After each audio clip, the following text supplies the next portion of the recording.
When you make such an utter abandonment to God, He takes you up.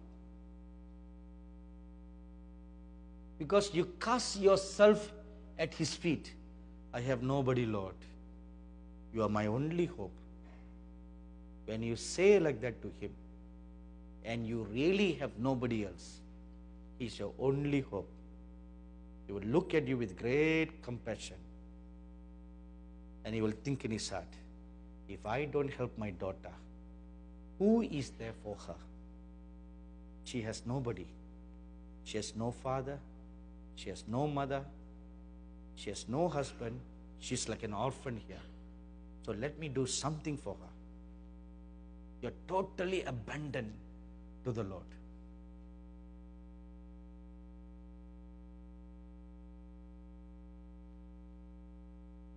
You know, we read in the Bible, I felt impressed in my spirit to tell you now. In the past 2000 years, the church that the Lord Jesus Christ purchased with His blood has transformed from corruption to corruption instead of from glory to glory. Every other leader that God raises up has fallen to something or another. Pride, gold, glory, or woman. Either thing. You know how much it has pained the heart of God to invest in the training of a man and then to see him fall. How much it has pained His heart. And even His present day 21st century church, how is she? Is she any better than her predecessors? No, she's worse. She's in a terribly pathetic condition, worse than any one of them in history. The Laodicean church, worst of them all. Because she has everything, she doesn't need God now. So a small church prays very hard.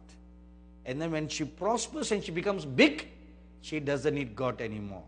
She doesn't pray anymore. Why need to pray when there are 1,000 members in your church? Why need to pray when there are 30,000 members in your church? You don't need to pray anymore. No need to pray, Lord, give us souls. Because there are too much. No need to pray, Lord, we need money for a missions plan. No need to pray that because you have tons of money, you don't know what to do. They are all invested in stocks and bonds. So the church has become like the Laodicean church. Doesn't need God anymore. So they depend on all their technology and all the lights and magic to create a service or programs minus God.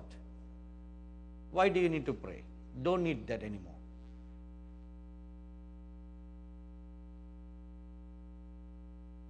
This is the scenario. So God is now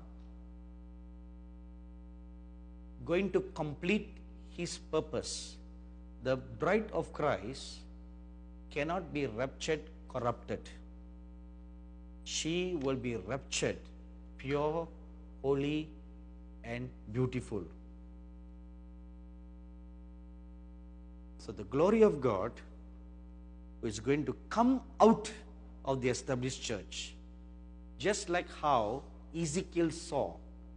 He saw the glory of God depart from the temple and go to another place. Go where?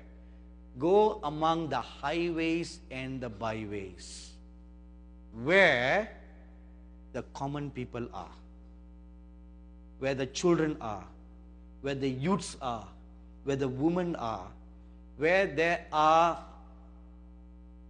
godly pastors hidden somewhere. No big name pastors, no name pastors, but real godly ones. who seek after God with a passionate heart, the kabod of God moves over. The glory of God moves over to them. So that remnant group becomes the final torchbearer to sweep the final glory. Because that final group will not touch the glory of God. It will not touch because they are simple-minded people. See, look at Jael. You remember Jael? An ordinary housewife who did a great work by killing a great general. Do you read anywhere in the scripture that Jael went about telling everybody, I am the one who killed Sisera? But if Barak has done that, then he'll be parading all over Israel. Here goes Barak who killed Sisera.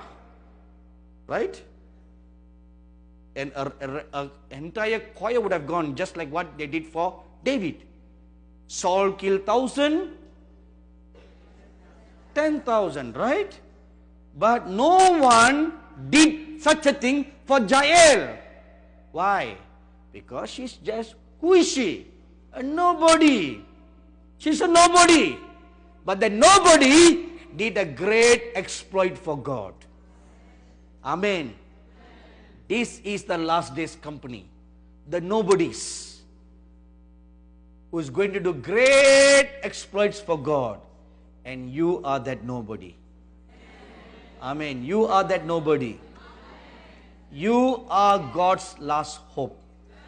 Amen. He is counting on you now. Because you are not going to touch the glory. Because you are hardly alive.